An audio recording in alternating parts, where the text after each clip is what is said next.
Seja muito bem-vindo à Rede, que alegria receber cada um de vocês aqui. Hoje temos o nosso encerramento da série Sala de Espera. Deus falou tanto comigo durante esse tempo, espero que Deus tenha falado com você também. Muitas pessoas têm se aproximado da gente para compartilhar testemunhos daquilo que Deus fez na sua vida durante esse período da série. Se você está nos visitando e não ouviu a série, você pode acessá-la através do aplicativo da Rede, através do YouTube, nas redes sociais, você pode correr atrás. No Spotify também você pode ouvir os nossos podcasts com as mensagens, vale a pena. Foi uma série realmente que falou muito conosco. E nós temos aprendido que Deus permite o sofrimento em nossas vidas. Deus nos coloca em momentos, em situações, em circunstâncias, diante de dificuldades. Deus nos coloca na sala de espera muitas vezes e nos obriga a esperar o tempo certo. E nós descobrimos nessa série que Deus não está atrasado. Somos nós que somos apressados. Somos nós que não sabemos mais lidar não temos mais essa habilidade da paciência. Nos tornamos extremamente irritados e desconfortáveis com o ter que esperar. Mas Deus usa o tempo, Deus nos faz esperar, Ele nos coloca na sala de espera. E muitas vezes na sala de espera enfrentamos a crise, enfrentamos dificuldades. Uma das coisas que aprendemos nessa série foi que Deus permite o sofrimento e Ele usa o sofrimento em nossas vidas. Essa pergunta muitas vezes tem sido feita por pessoas: por que nós sofremos? Por que nós sofremos? Em primeiro lugar, nós sofremos por um mundo em desequilíbrio. Nós não vivemos em um mundo perfeito. Deus criou um mundo perfeito, mas quando aquele casal, homem e mulher, desobedeceram a Deus, o pecado entrou no mundo, o mal entrou no mundo e causou o caos, causou um desequilíbrio no mundo em que nós vivemos. E então, a partir do pecado, surgiu a morte como consequência, como resultado, as doenças que conhecemos hoje. Tudo isso é resultado da nossa desobediência, um mundo em desequilíbrio. E muitas vezes, então, enfrentamos situações ruins, difíceis, por causa desse mundo, das consequências, a injustiça, a corrupção, as doenças. Nós também sofremos por nossas escolhas erradas. Deus nos deu um manual, a sua palavra, nós conhecemos ela como a Bíblia, é a palavra de Deus, o nosso manual de sobrevivência, escrito pelo próprio Deus através de homens muito importantes do passado, que dedicaram suas vidas para expressar aquilo que Deus queria dizer. E nós negamos a palavra, não obedecemos a palavra, e isso traz consequências. A palavra de Deus nos traz sabedoria para a vida. Essas nossas escolhas erradas, desobediência a Deus, nos levam em caminhos de sofrimento e de dificuldade. Nós também sofremos muitas vezes por provação, Deus nos lapidando.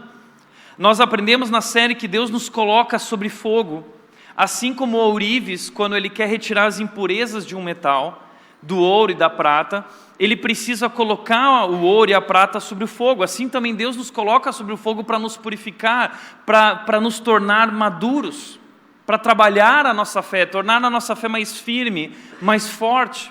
Então Deus nos coloca diante de provações, que são circunstâncias difíceis, circunstâncias de pressão.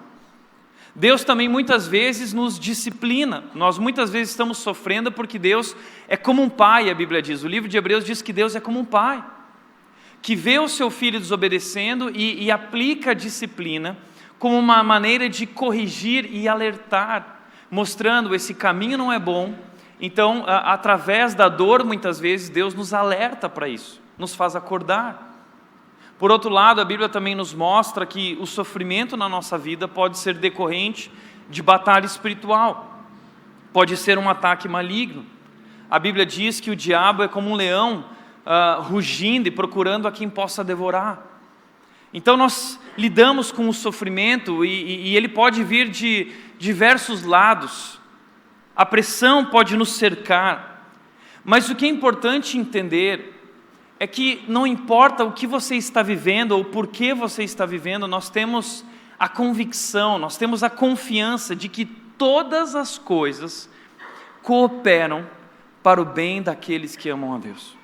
Tudo que acontece em nossas vidas, cada dificuldade, cada decepção, cada dor, cada lágrima, a Bíblia diz que Deus faz todas as coisas cooperarem para o nosso bem.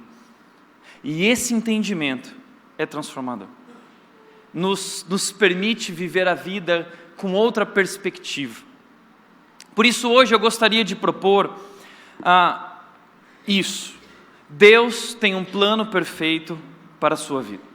Não importa o que aconteça, não importa o que você está vivendo, não importa quão difícil esteja sendo, não importa qual é o seu passado, a sua história, não importa se o momento que você está vivendo hoje parece que é impossível vencer as barreiras que se colocaram diante de você. O que eu quero dizer para você, e você precisa entender isso e crer nisso, é que Deus tem um plano perfeito para a sua vida. Esse entendimento transformou a minha vida. E eu quero hoje mostrar isso para você. Eu quero mostrar esse plano perfeito de Deus, que muitas vezes, no momento em que estamos passando pela sala de espera, nós não conseguimos compreender, não faz sentido para nós. Mas depois que nós saímos da sala de espera, ou passamos pelo sofrimento, as peças se encaixam, e cada detalhe faz sentido, e nós aí entendemos, sim, Deus tem um plano perfeito. E eu quero hoje compartilhar algo que vem lá do fundo do coração. Uma história que um dia mexeu profundamente com a minha vida e abriu meus olhos para isso. E eu já compartilhei isso aqui há cerca de 2 anos atrás, aqui na Rede. Nós éramos uma igreja muito menor, pouca gente, e por isso eu gostaria de trazê-la de novo. Eu acho que vale a pena nós entendermos esse plano perfeito de Deus para as nossas vidas. E nós vamos descobrir esse plano no livro de João, capítulo 11, versículo 1, e esse texto diz para nós o seguinte: havia um homem chamado Lázaro. Havia um homem chamado Lázaro. Isso é algo interessante, porque a Bíblia muitas vezes, ela se refere a pessoas sem dar nome.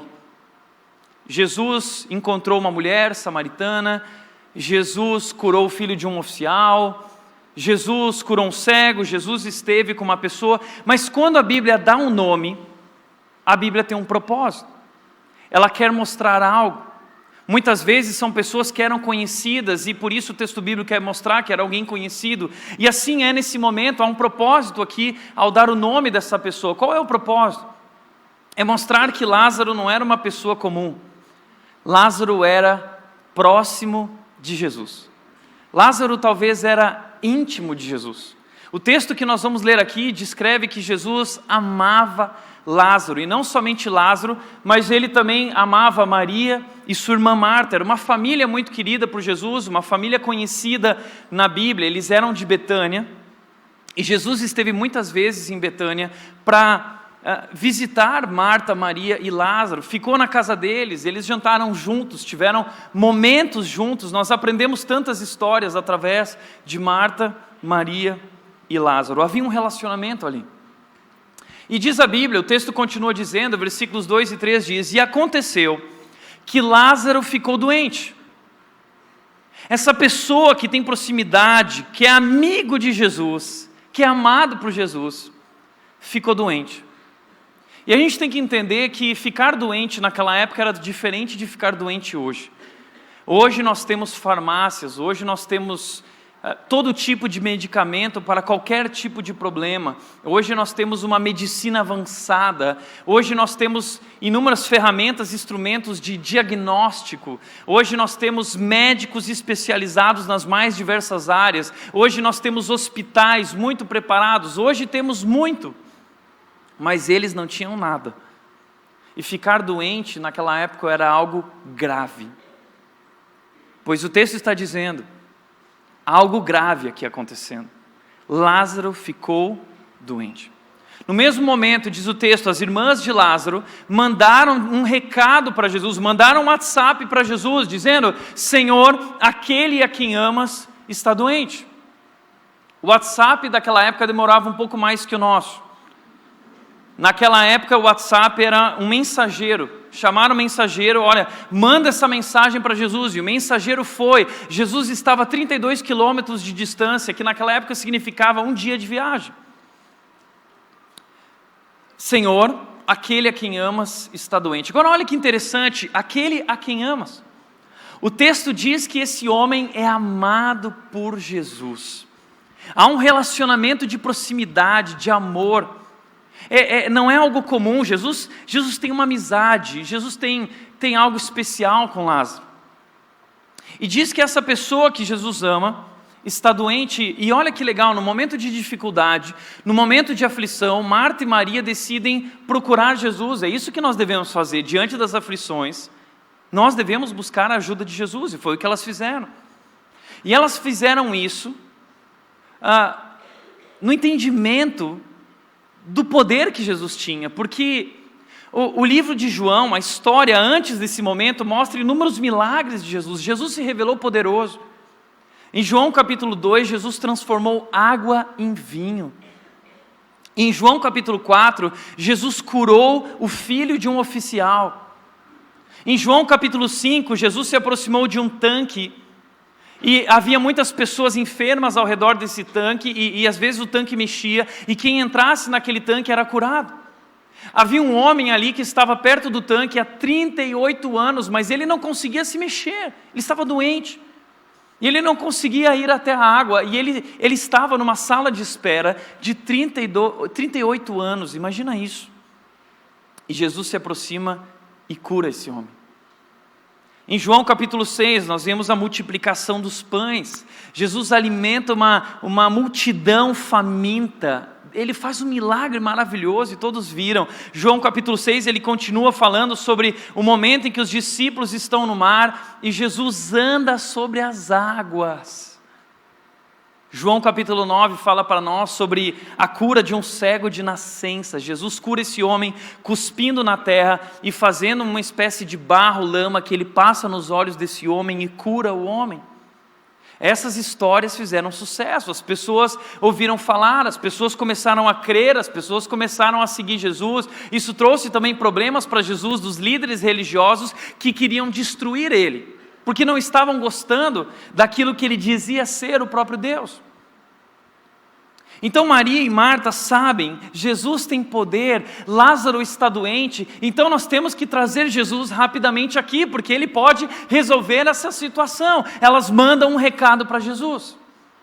E o texto continua dizendo, ao ouvir isso, Jesus disse, então, essa doença, Jesus responde o recado, Jesus responde a mensagem dizendo, essa doença não vai acabar em morte, não acabará em morte. Ufa! Imagina os discípulos que conhecem Lázaro, Marta e Maria. Imagina todas essas pessoas envolvidas na história. Elas estão preocupadas, elas estão aflitas, estão sofrendo. E então vem uma palavra de Jesus que conforta o coração delas, dizendo, não acabará em morte. Ufa, que bom, puxa, que susto que nós tomamos, Jesus. Mas vem logo então. Não vai acabar em morte. Jesus dá uma promessa. Jesus fala algo e nós sabemos, Deus não pode mentir, Jesus não pode mentir, então nós vamos confiar em Jesus e vamos descansar nele. Jesus continua dizendo o seguinte, é para a glória de Deus, para que o Filho de Deus seja glorificado por meio dela. Algo que aconteceu muito nos evangelhos, é que em diversos momentos Jesus falava coisas que ninguém entendia, e esse talvez é um desses momentos. Jesus fala, olha, não vai acabar em morte, é para a glória de Deus, para que por meio dela, e para aqueles discípulos, para aquelas pessoas, talvez isso não fez o menor sentido, porque elas estavam olhando para aquele momento, e Jesus, ele via toda a história, Jesus já sabia o final da história, ele já sabia o que ia acontecer, e ele fala a respeito disso. Assim é em nossas vidas, muitas vezes nós não compreendemos aquilo que está acontecendo, enquanto estamos na sala de espera. Mas Jesus fala, eles não entendem, ok, mas eles já estão acostumados. Jesus muitas vezes é confuso no que ele fala, e vamos seguir em frente, o que importa é que não acabará em morte. Então o texto continua dizendo, Jesus amava Marta, a sua irmã Maria e Lázaro. Jesus amava esses três. Olha que interessante, o texto repete isso. E se o texto repete, isso significa que é algo importante. Não são pessoas comuns, é uma família especial, é uma família amada por Jesus, é gente que Jesus gosta mesmo, Ele ama essas pessoas. Mas, o texto continua dizendo, no entanto, quando ouviu falar que Lázaro estava doente, ficou mais 2 dias onde estava. Aqui a nossa história começa a ficar muito estranha. Por quê? Quem ama se apressa em socorrer a pessoa amada.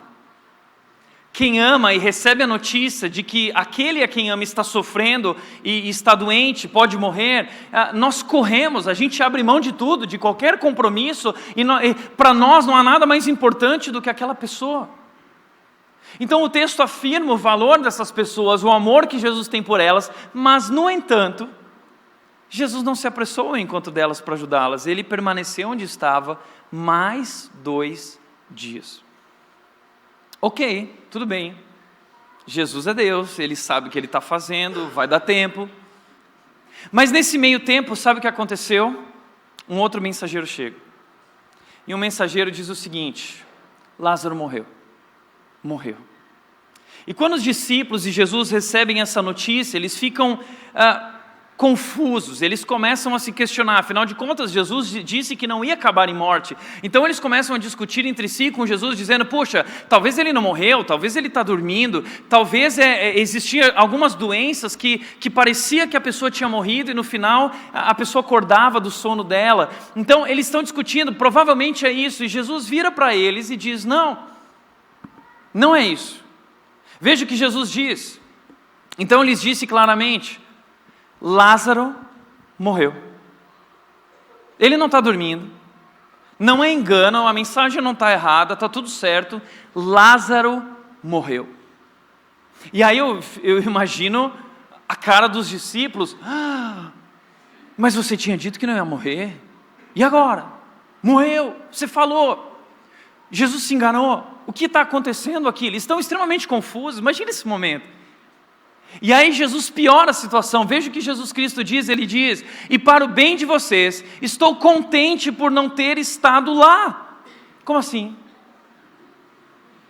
Estou contente por não ter estado lá. Olha, eu falei que Lázaro, essa doença não ia acabar em morte, Lázaro, a pessoa que eu amo, morreu, as pessoas estão sofrendo profundamente, e Jesus vira e fala para todo mundo assim, Lázaro morreu, e eu estou contente por não ter estado lá.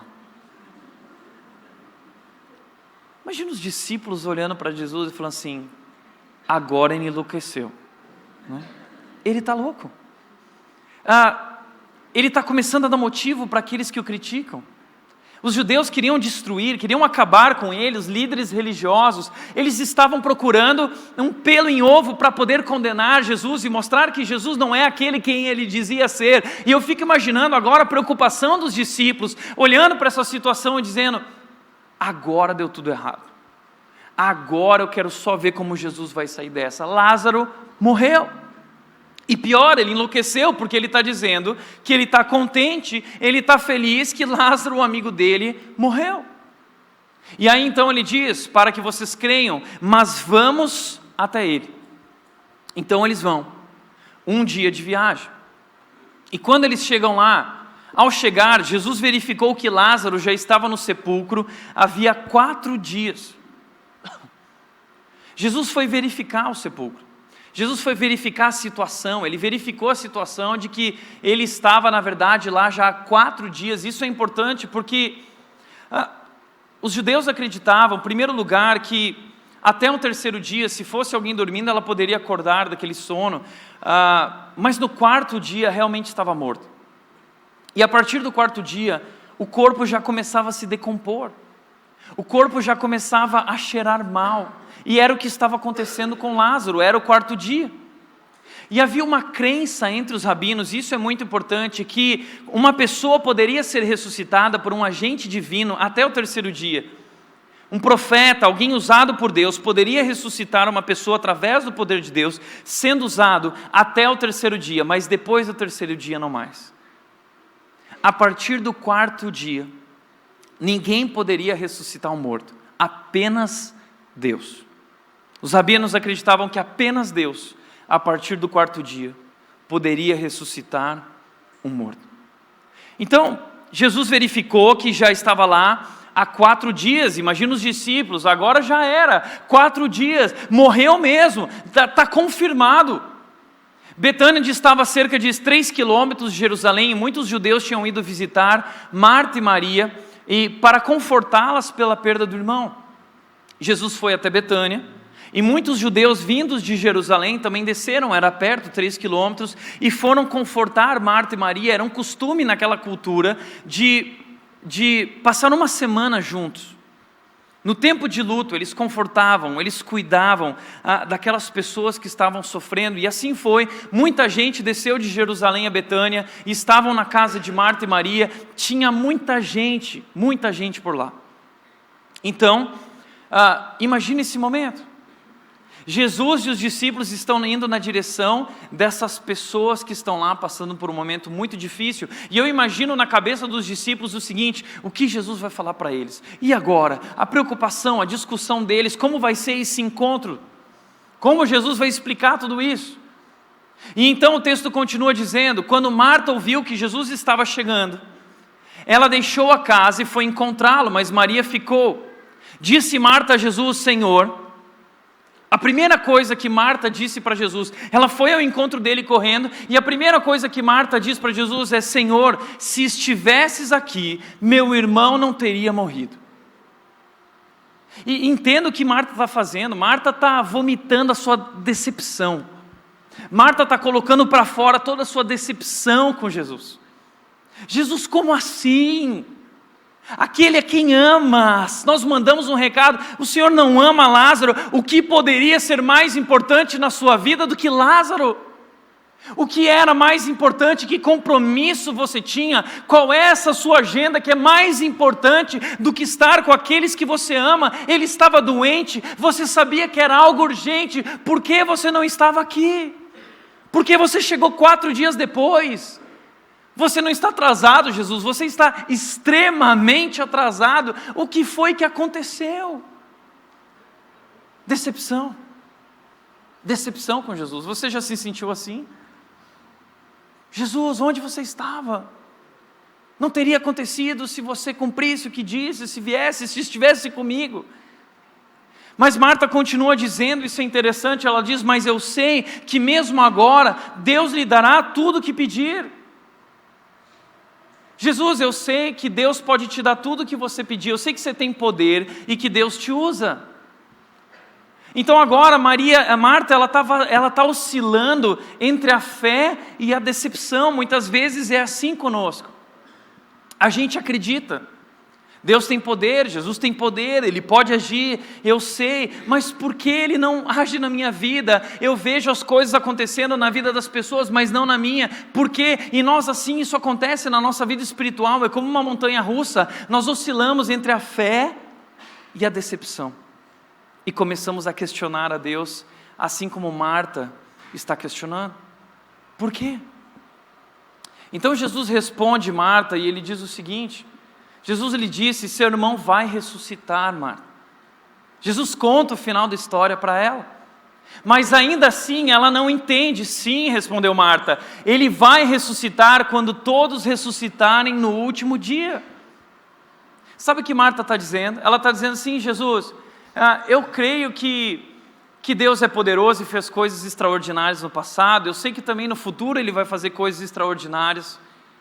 Mas Marta não conseguia crer no poder de Deus naquele momento. Assim também é na nossa experiência com Deus. Muitas vezes a gente olha para o passado e a gente reconhece, a gente fala sobre as grandes maravilhas de Deus. Ele é o Deus Criador, Ele abriu o Mar Vermelho, Ele sustentou o povo através do deserto, Ele lhes deu a terra prometida, Ele é o Deus que se revela na história, Ele morreu na cruz e ressuscitou, Ele curou o cego, Ele curou o paralítico, Ele fez maravilhas no passado e temos a esperança de que no futuro Ele fará coisas maravilhosas. Ele já nos contou também o final da história. Não contou? E Ele disse que no final nós vamos ressuscitar e nós vamos vencer juntamente com Ele. Então nós olhamos para trás e nós olhamos para frente, mas nós temos dificuldade. de crer no poder dele no momento presente. Entenda isso. Jesus Cristo vira para Marta e diz: Marta, eu sou. Marta, eu sou a ressurreição e a vida. Versículo 25. Todo aquele que crê em mim jamais morrerá, mas viverá para sempre. Eu sou. Marta, eu sou aquele que há de vir, que era, mas eu sou no momento presente, Marta, eu sou o Deus poderoso, eu não sou usado por Deus. Marta vê Jesus como alguém usado por Deus, que recebe o poder de Deus como um agente divino. Mas talvez Marta não consegue compreender que Jesus é realmente Deus. Então ela questiona e ela volta para a sua casa depois de conversar com Jesus e chama Maria, e diz o texto: depois de dizer isso, foi para casa e chamando a parte de Maria, disse-lhe: o mestre está aqui, e ele está chamando você. Ao ouvir isso, Maria levantou-se depressa e foi ao encontro dele. Chegando ao lugar onde Jesus estava e vendo-o, Maria prostrou-se aos seus pés e disse: Senhor, se estivesses aqui, meu irmão não teria morrido. Exatamente as mesmas palavras de Marta. Isso significa que ambas estão decepcionadas com Jesus, e a decepção de ambas é também a decepção dos judeus, é a decepção dos discípulos, é a decepção das pessoas que estão ao redor, olhando para Jesus e questionando o que ele está fazendo. Que história é essa? Jesus, se você estivesse aqui, isso não teria acontecido. Onde você estava? O que era mais importante? Será que você não nos ama? Assim é, nós começamos a levantar questionamentos. Maria derrama sua decepção, Maria derrama a sua angústia, Maria derrama a sua dor. Mas aí então, veja só, eu fico imaginando, assim como Jesus respondeu Marta, Jesus tem uma resposta para Maria. Qual é a resposta que Jesus vai dar para Maria agora? Veja a resposta, diz o texto: ao ver chorando Maria e os judeus que a acompanhavam, tinha mais gente junto, tinha uma galera ali naquele momento, vivendo e sofrendo aquela situação. Jesus, diz o texto, agitou-se no espírito e perturbou-se. Então nesse momento, nós vemos um Jesus diferente da história até aqui. Até aqui Jesus estava tão confiante, Jesus estava sereno, em paz, Jesus tinha tanta confiança do que ele estava fazendo, até então ele se dizia contente, mas nesse momento ele passa de contente, em paz, para perturbado. E Jesus se agita no espírito. Quando que eu imaginei ver Jesus se perturbando e agitado no seu espírito? E eu imagino a reação dos discípulos: opa, o que está acontecendo? E aí diz o texto: onde o colocaram? Jesus respondeu, perguntou ele: vem e vê, Senhor. Eles responderam, e então Jesus chorou.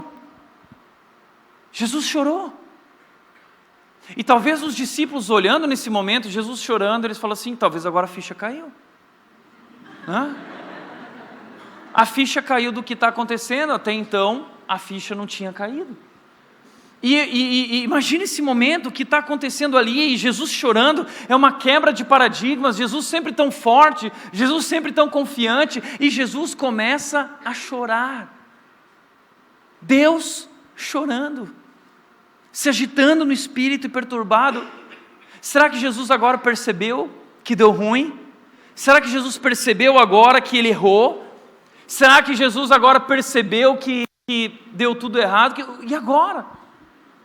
Aí então, diz o texto, então os judeus viram isso, e eles disseram, o pessoal que estava ali disse: vejam, todo mundo percebeu Jesus chorando e ficou chocado com aquilo, e disseram: veja como ele o amava. Jesus amava Lázaro de verdade, então não podemos duvidar. Talvez a gente duvidaria, será que ele realmente amava porque ele não veio correndo, então talvez ele não se importava tanto? Não, mas ele está chorando, ele está sofrendo, então ele se importava, ele amava Lázaro. Mas a questão é, mas alguns deles disseram: ok, se ele amava, então por que ele que abriu os olhos do cego, ele não poderia ter impedido que este homem morresse? Se ele fez tantos milagres até aqui, se ele é realmente quem ele diz que é, por que então ele não impediu que Lázaro morresse? Por que ele não impediu a doença? Por que ele não impediu o sofrimento? Então os judeus e os discípulos, aquelas pessoas que estão ali, elas não conseguem conciliar amor e sofrimento. Não faz sentido um Deus que ama permitir que as pessoas que Ele ama sofram. Essa é uma confusão para nós também. Muitas vezes nós temos esses questionamentos. Nós ouvimos que Deus é bom, nós ouvimos que a vontade de Deus é boa, agradável e perfeita.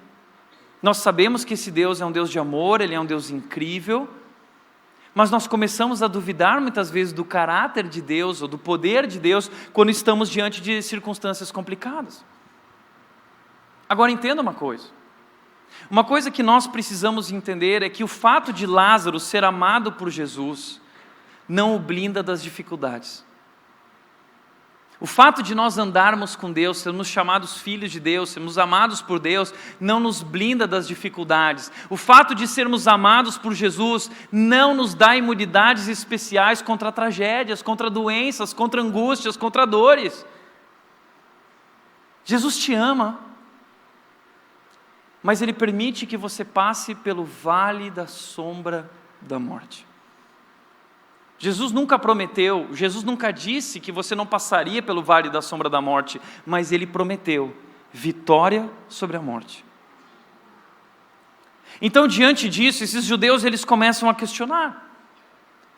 Será que Jesus é realmente poderoso, quem Ele diz ser? Será que Ele tem realmente poder? Ou será que Ele... E assim é conosco, nós começamos a questionar a Deus quando nós estamos passando por dificuldades, duvidamos do caráter dEle, duvidamos da capacidade dEle. E duas perguntas resumem aqui os nossos sentimentos. A primeira pergunta é, será que Deus é realmente poderoso? Será que Deus é realmente poderoso e capaz de fazer qualquer coisa? Será que Deus é realmente capaz de ressuscitar alguém? Será que Deus é realmente capaz de me curar da minha doença? Será que Deus é realmente capaz de transformar a minha situação do meu casamento, da minha família, dos meus filhos, da minha carreira profissional? Será que Deus é realmente poderoso? Porque nós não vemos uma saída. É tudo escuridão, estamos vivendo um tempo de dificuldade. Será? Nós questionamos se Deus é realmente poderoso para agir e fazer algo. Mas a segunda pergunta, quando nós olhamos para a Bíblia e descobrimos que Ele é poderoso, Ele curou, no passado Ele fez, na Bíblia diz, mas se Ele não está agindo na minha vida, porque nós vemos Ele agindo na vida de pessoas ao nosso redor, pessoas contam testemunhos, dizendo, Deus me curou, puxa, Deus me deu um emprego, puxa, Deus me abençoou, mas você olha para aquilo e diz assim, puxa, se Deus tem poder e Ele tem feito na vida das pessoas, mas Ele não faz na minha, será que Deus me ama?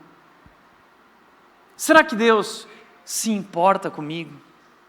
Será que eu sou importante para Deus? Será que tem pessoas mais importantes? Será que Deus está preocupado com causas maiores no mundo? Será que Deus tem uma outra agenda? Será que Deus tem compromissos? Será que Deus realmente me vê? Será que Deus me conhece? Será que Deus entende o que eu estou vivendo? E eu quero responder essas perguntas. Se você já levantou qualquer uma dessas perguntas, eu quero hoje responder para você. E eu quero usar para responder essas duas perguntas, eu vou fazer um parênteses na nossa história, no nosso texto, e eu vou te conduzir a um outro texto de Pedro, que é um texto que mexe muito, talvez um dos versículos da minha vida, é 1 de Pedro, capítulo 5, versículos 6 e 7, diz o seguinte, portanto, humilhem-se debaixo da poderosa mão de Deus, para que Ele os exalte no tempo devido. Lancem sobre Ele toda a sua ansiedade, porque Ele tem cuidado de vocês. Esse texto responde essas duas perguntas. Primeiro, o texto diz o seguinte, a mão de Deus é poderosa. A mão de Deus é poderosa, Deus é poderoso. Nos lembra que Deus é esse Deus criador, Deus soberano, Deus que está sentado no trono reinando e que tudo está no controle de suas mãos. As coisas podem sair do nosso controle, mas elas estão rigorosamente no controle da mão poderosa de Deus. Deus é poderoso. Deus é capaz. Deus pode mudar a sua vida agora. Deus pode mudar a tua história trágica até aqui. Agora, você pode sair daqui, tudo ser feito novo, pode. Ele é poderoso, Ele é capaz. Mas se Deus não está fazendo isso na minha vida, será que Deus não me ama? O texto responde. O texto diz, Ele não é só um Deus poderoso, Ele também é um Deus cuidadoso. Ele se importa com você. Ele te ama, diz o texto, Ele tem cuidado de você. Aprende uma coisa, Deus está cuidando de você, não importa o que está acontecendo, Deus está cuidando de você, Ele tem um plano perfeito. Não duvide do cuidado de Deus. O nosso problema é que nós começamos a olhar para as circunstâncias e nós paramos de olhar para Jesus. O nosso problema é que nós interpretamos Deus através das circunstâncias. Não interprete Deus através das circunstâncias, interprete as circunstâncias através do caráter de Deus, da sua bondade, do seu amor, do seu poder. Ele tem cuidado de você. Deixa eu te dizer uma coisa, Jesus entende a sua dor, Jesus conhece a tua dor, e é por isso que Ele chora, é por isso que Jesus chorou, porque Ele sente a dor de Maria, Ele sente a angústia de Maria, Ele sente a dor da morte, Ele sente a dor daqueles judeus, Ele sente a dor daquelas pessoas, Ele tem compaixão, Ele não tem apenas compaixão, Ele tem poder, mas Ele sente aquela dor. Sabe por que Ele sente? Porque Ele conhece a dor. Jesus também sentiu a dor da perseguição, Jesus também sentiu a dor da traição, Jesus também sentiu a dor do abandono, Jesus também sentiu a dor da enfermidade, Jesus também sentiu a dor da morte. A Bíblia diz em Isaías 53, Ele levou sobre si nossas enfermidades, e Ele enfrentou a morte para nos trazer ressurreição. Ele conhece a dor como ninguém, e Ele tem cuidado de você. Salmo 56, versículo 8, um salmo de Davi, eu adoro esse salmo. Davi, ele diz o seguinte: Tu conheces cada uma das minhas angústias, cada uma das minhas angústias. Sabe aqueles momentos na vida em que você está no trabalho e por um momento você sente um frio na barriga, uma dor no coração, uma angústia, você vai dormir, você não consegue dormir, a mente está inquieta, você está preocupado, você sente angústia no coração. Davi está dizendo, Deus conhece cada uma das tuas angústias, cada dor que você sentiu no coração. E o texto continua dizendo, Tu conheces cada uma das minhas angústias e recolhestes cada lágrima dos meus olhos em teu jarro. Cada lágrima que você derramou, cada dor que você suportou, cada momento que você sofreu e viveu e você chorou, Jesus não desperdiçou aquele momento e a tua dor, Ele recolheu as tuas lágrimas, Ele estava lá recolhendo num jarro as tuas lágrimas. E diz o texto, Davi termina dizendo no Salmo 56:8, ele diz, e registrastes cada uma delas em teu livro. Cada momento que você viveu, cada dor que você viveu, cada decepção, Jesus estava lá, recolhendo as lágrimas, registrando elas, escrevendo uma história. Jesus está escrevendo uma história. Ele tem cuidado de vocês. Ele é um Deus cuidadoso. É por isso que Ele chora. É por isso que Ele chora. É por isso que o texto diz que Ele está perturbado e Ele agitou-se. O verbo ali é literalmente, Jesus bufou indignadamente. Sabe o que Jesus está fazendo? Não é que Ele ficou perdido naquela situação, não. Ele está indignado.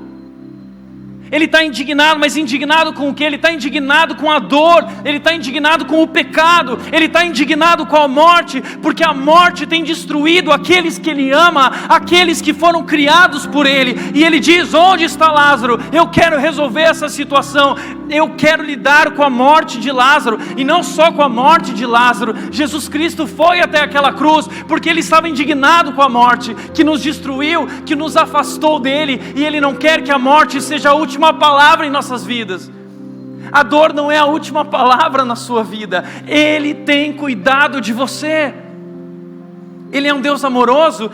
Romanos 5:8 diz, Deus prova o seu amor para conosco pelo fato de Cristo ter morrido por nós pecadores. Deus provou, você não pode duvidar. Existe uma prova na história, um homem foi crucificado, o próprio Deus se rendeu, se entregou, morreu por você, declarando através daquela cruz: eu amo você. Deus te ama, Deus está cuidando de você, a mão dele é poderosa. Mas Deus não prometeu te livrar do vale da sombra da morte, Ele prometeu vitória sobre a morte. Por isso a nossa resposta diante disso, nós precisamos entender algo que talvez nós não temos entendido.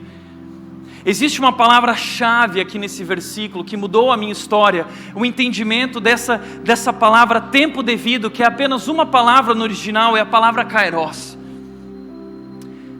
E kairos é tempo, mas é um tempo diferente do nosso. Existem dois tipos de tempo, existe o cronos e existe o kairos.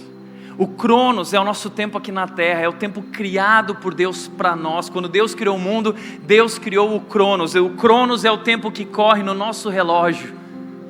Mas a Bíblia diz que lá no céu há um relógio diferente.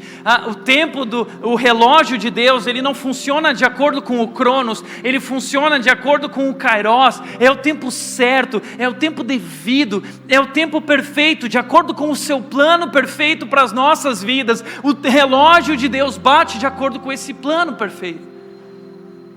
Por isso muitas vezes nós comparamos, e o nosso relógio, Deus está atrasado. Deus está atrasado. Entenda uma coisa, Deus nunca se atrasa, nós que somos apressados. E Pedro lembra isso para nós na segunda carta dele, 2 Pedro 3, 8 e 9, ele diz: amados, não se esqueçam disso. E você que está aqui hoje, não se esqueça disso. Para o Senhor um dia é como 1000 anos, e 1000 anos como um dia. O tempo de Deus é diferente. Na verdade, o Senhor não demora, o Senhor não se atrasa, o Senhor não se esqueceu, Ele vai cumprir a sua promessa. Deus não se esqueceu de você, Deus não está atrasado, Deus se importa com a sua vida, mas Ele tem o tempo certo, Ele tem um plano perfeito. E tudo já foi traçado, cada coisa a seu tempo. E no momento, na sala de espera, durante o sofrimento, nós não somos capazes de enxergar, não somos capazes de ver, mas nós precisamos aprender a fazer o que o texto está dizendo. O texto está dizendo: humilhem-se debaixo da sua mão poderosa. Humilhem-se. Pare de questionar, pare de tentar assumir o controle, pare de tentar dizer para Deus o que Ele deve fazer, pare de achar que você sabe como Deus deveria agir. Deus age de acordo com a sua agenda, a agenda dele não a nossa. Nosso papel é se humilhar, mas nós não nos humilhamos simplesmente, nós nos humilhamos debaixo da sua mão poderosa. A mão dele está sobre nossas vidas. Se você crê em Jesus Cristo e o recebeu como Salvador, a Bíblia diz que no momento em que o recebemos, nos tornamos filhos de Deus, somos filhos amados. A mão do Pai está sobre nós, cuidando, guiando. Humilhe-se, Ele é Deus e você não é. Mesmo sem entender, eu posso crer e eu me humilho. E o texto diz: e quando eu me humilho, eu também tenho que lançar sobre Ele a minha ansiedade. O segredo é esse: se Ele é poderoso e se Ele está cuidando de tudo, então o meu papel é me render diante dEle e lançar sobre Ele a minha ansiedade. Eu arremesso diante dEle. A ansiedade tem destruído as nossas vidas, a nossa mente, o nosso coração, e tem nos feito questionar esse Deus. Então eu abro mão da minha ansiedade, porque eu confio nele, eu lanço sobre Ele, porque Ele está cuidando da minha vida. Agora a gente vai fechar esse parênteses, e com uma nova perspectiva a gente volta para a nossa história. E aí então, na nossa história, Jesus está diante dos judeus, Maria, e diz outra vez profundamente comovido, com compaixão. Jesus tem compaixão, Jesus sente a nossa dor, mas Ele não apenas tem compaixão, Ele tem poder, e Ele vai mostrar isso.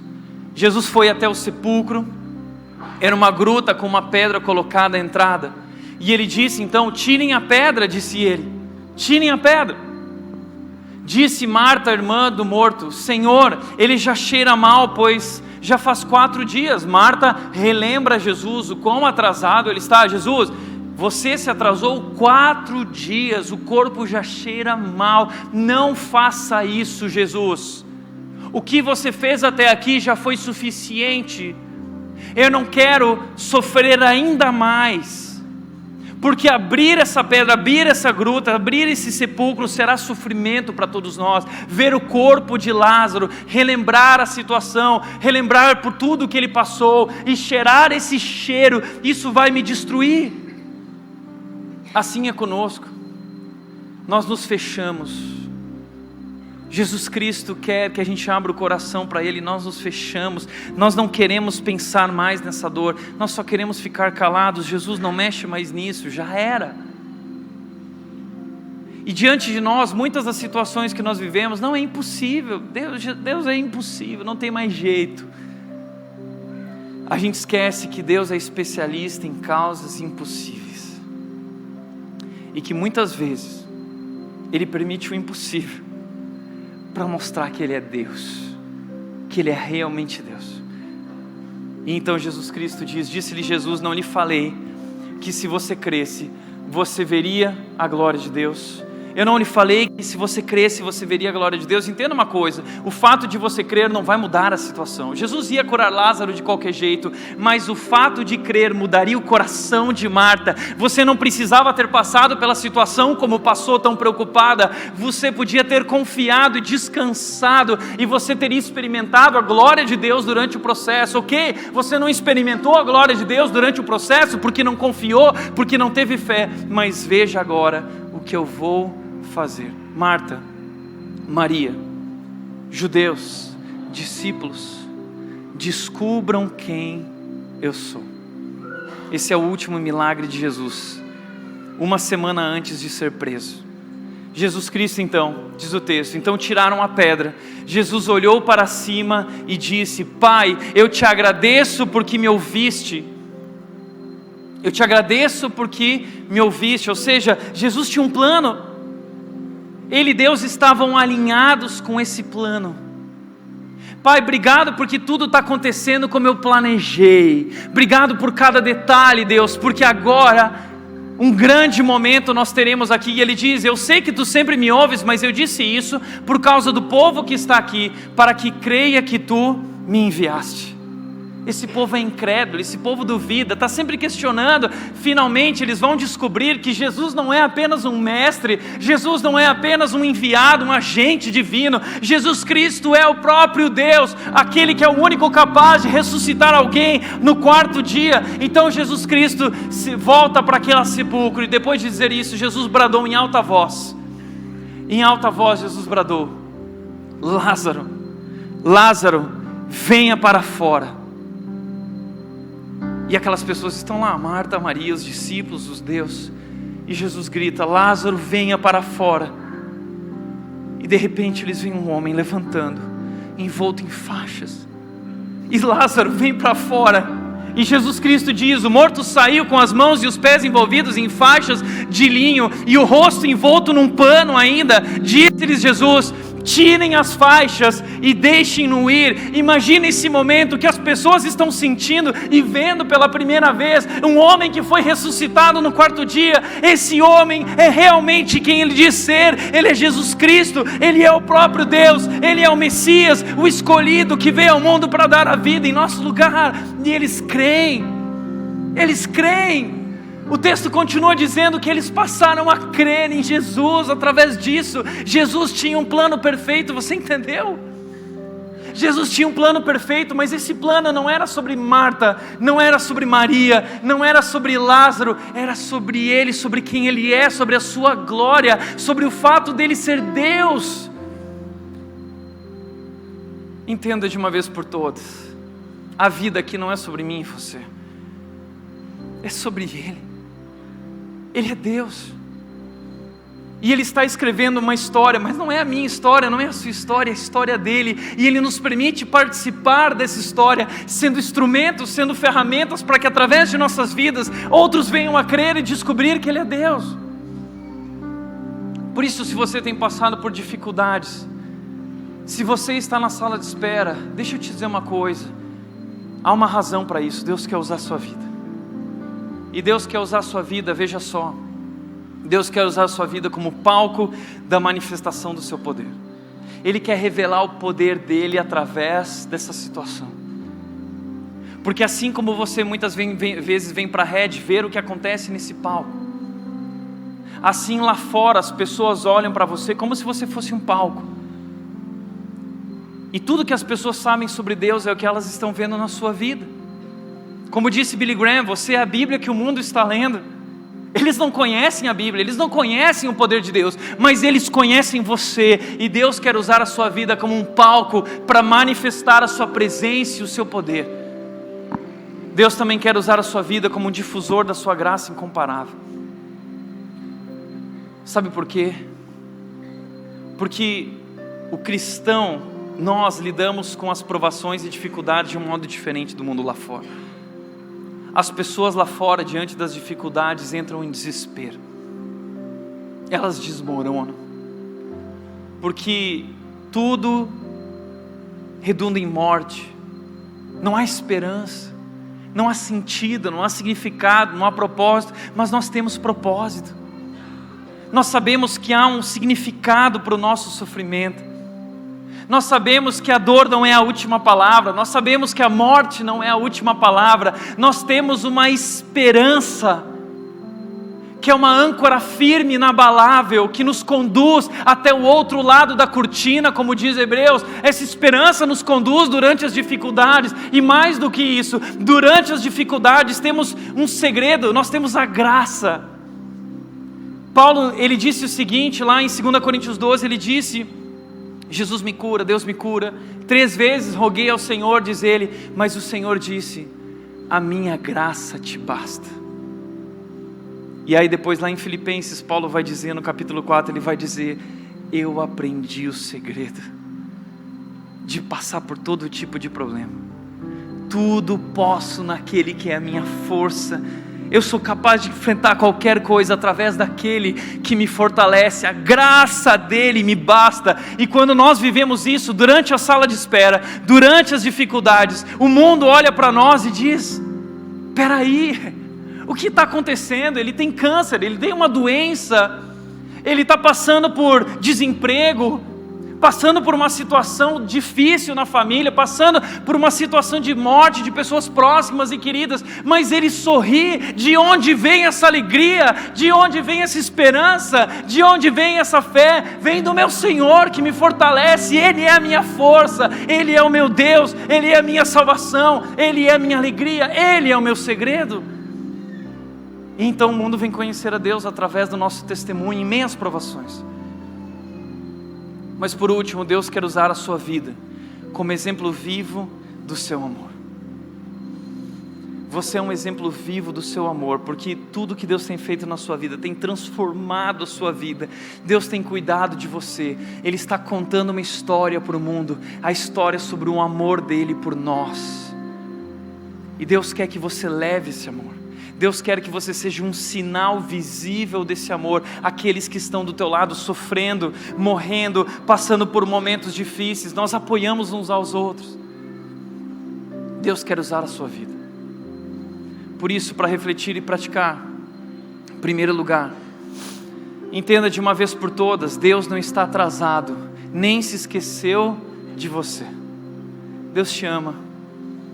Deus se importa com a tua vida. Deus conhece a tua dor melhor do que você mesmo conhece. Ele levou sobre si. Mas Ele tem um plano. E a obra que Ele começou, Ele vai completar. Essa é a promessa. Filipenses 1,6 diz: a obra que Ele começou, Ele vai completar até o último dia, o dia de Cristo Jesus. Creia nisso. Segundo lugar, todos nós vamos passar pela sala de espera. Todos nós. Todos nós vamos sofrer e morrer. Deus não vai nos isentar das dificuldades. Deus não vai nos isentar dos problemas. Deus não vai impedir que a gente passe pelo vale da sombra da morte. Mas Ele nos promete vitória. depois do vale da sombra da morte. Há algo através da dor, há algo através da morte. Então a promessa que nós temos é que um dia todos nós seremos curados, todos nós vamos ressuscitar. E deixa eu te dizer uma coisa, Deus pode te curar hoje, Deus pode te curar agora, para sempre. E Ele tem feito isso na vida de pessoas, mas Ele faz de acordo com o plano dEle. Alguns são curados, outros não. Isso não tem a ver com o quanto Ele te ama. Ele te ama independente do que aconteça, significa que Ele tem um plano. E se Ele não te curar agora, se Ele não te livrar da morte, entenda uma coisa, Ele te ressuscitará, e a história será ainda maior. Ele vai te ressuscitar no último e grande dia, e a promessa que nós temos é que quando Ele nos ressuscitar, Ele fará tudo novo, uma outra vida do outro lado da cortina, numa esperança viva, uma vida de verdade, sem morte, sem dor, sem sofrimento. Nós estaremos juntos e viveremos para sempre com Ele, Deus conosco, vivendo a eternidade com Jesus Cristo. Terceiro e último lugar, aprenda a confiar. Os tempos difíceis vão passar, e mais cedo ou mais tarde, se agora ou lá, a promessa de Deus se cumprirá. A promessa de Deus vai se cumprir. E a nossa resposta diante de tudo isso, entendendo o plano perfeito de Deus, deve ser: Deus, eu aceito. Deus, eis-me aqui. Eu quero ser um instrumento, eu quero ser usado por Ti para levar o Teu nome, para a Tua glória, para que o mundo possa conhecer a Ti, para que eles possam dobrar os joelhos e confessar o Teu nome. Eu permito que você use a minha vida como um palco, eu quero ser um difusor da Tua graça incomparável. Não importa o que aconteça, o mundo pode desabar, pode parar de chover, pode vir tempestade, pode ser o que for, eu vou seguir em frente, porque eu confio em Ti. Usa a minha vida. Nós vamos agora encerrar essa noite celebrando a ceia, final de série celebrando a ceia. E a ceia é tão importante porque a ceia é sobre isso. A ceia nos lembra que somos amados.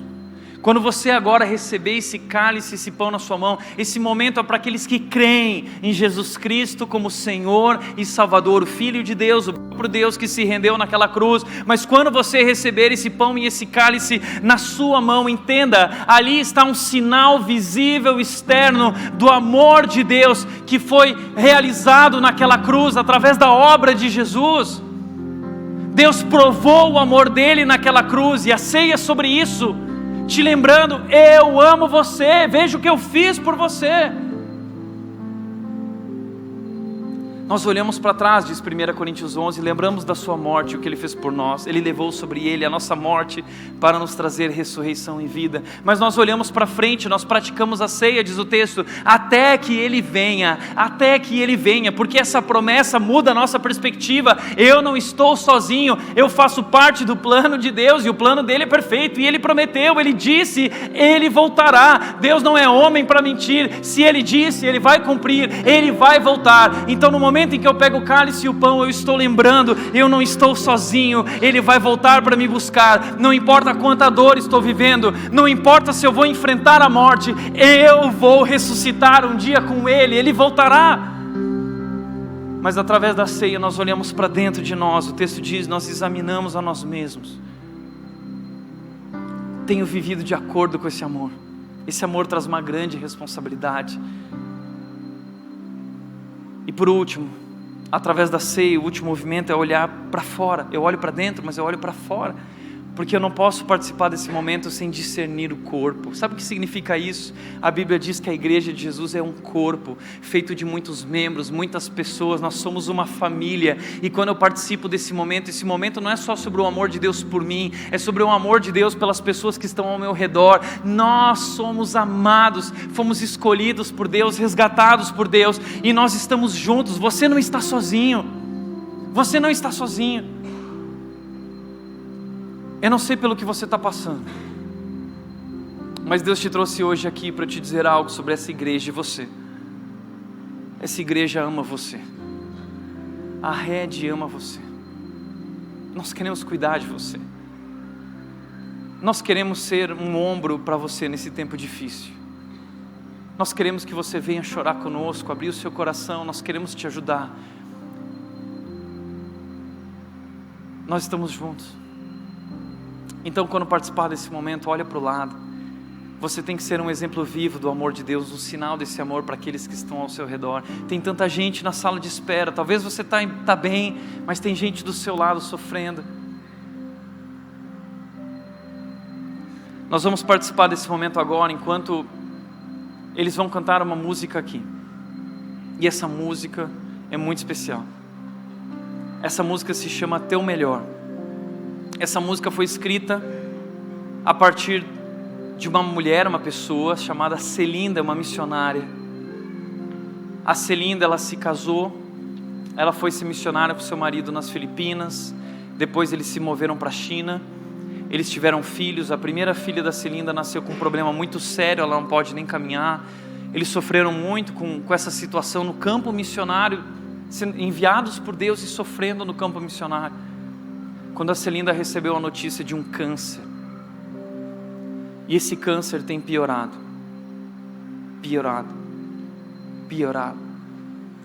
cada vez pior. E todos ao redor têm chorado e têm sofrido. Mas a Celinda, ela disse o seguinte, diante dessa situação, ela disse: eu aceito. Eu quero ser um instrumento. Me usa, Deus, como palco da manifestação do Teu poder. Eu quero ser um sinal da Tua graça, incomparável. A Tua graça me basta, Senhor. Me usa, eu aceito, eu quero ser um instrumento. E a Celinda tem inspirado a história de muitas pessoas. Um dia a banda Purpose escreveu uma música baseada no testemunho e na história da Celinda. Essa música se chama Teu Melhor. Presta atenção nessa música, enquanto os nossos voluntários vão entregar o cálice e o pão. Você segura na mão, que daqui a pouco nós vamos celebrar esse momento juntos, ok? Pode ficar sentado. Vamos orar a Deus. Pai, nós queremos te agradecer, porque Tu és o Deus grande, Deus poderoso, Deus soberano, santo, santo, santo. Estás assentado no Teu trono nos céus, reinando soberanamente no controle de toda a história e no controle de nossas vidas. Mas Tu não és apenas um Deus de longe. O Senhor é um Deus também de perto. E o Senhor provou isso para nós, deixando o céu, o Teu lugar de glória, e vindo a esse mundo, pisar nessa terra, sentir esse cheiro, respirar esse ar, e levar sobre si a nossa dor, sentir a nossa dor, levar sobre si nossas enfermidades, levar sobre si a nossa morte. Por isso nós entendemos, Deus, Tu não és apenas um Deus poderoso, Tu és um Deus amoroso, Tu és um Deus cuidadoso, e o Senhor tem cuidado de cada um de nós, Deus. Nós descansamos em Ti, nós queremos Te agradecer pelo Teu amor maravilhoso, demonstrado por nós naquela cruz, através do Teu Filho Jesus, que se rendeu, Seu corpo foi rendido ali, esmagado por causa do nosso pecado. Esse pão que temos em mãos, Deus, representa o Teu corpo esmagado em nosso lugar, assumindo a nossa morte. Esse cálice representa, Deus, o Teu sangue, sangue que o Senhor derramou, sangue que nos purifica do pecado, sangue que cobriu a nossa vergonha, sangue que nos traz salvação, sangue que nos traz redenção. Nós queremos Te agradecer, Deus, pelo Teu amor, pelo Teu poder e pelo Teu cuidado. Nós confiamos em Teu plano perfeito, Deus, e nós rendemos nossas vidas a Ti. Nós queremos ser usados para que o mundo possa dizer que Tu és Deus, que o mundo possa crer em Ti através de nossas vidas, Deus. Nos rendemos a Ti e agradecemos por tudo isso em nome de Jesus, em nome de Jesus. Amém. Amém.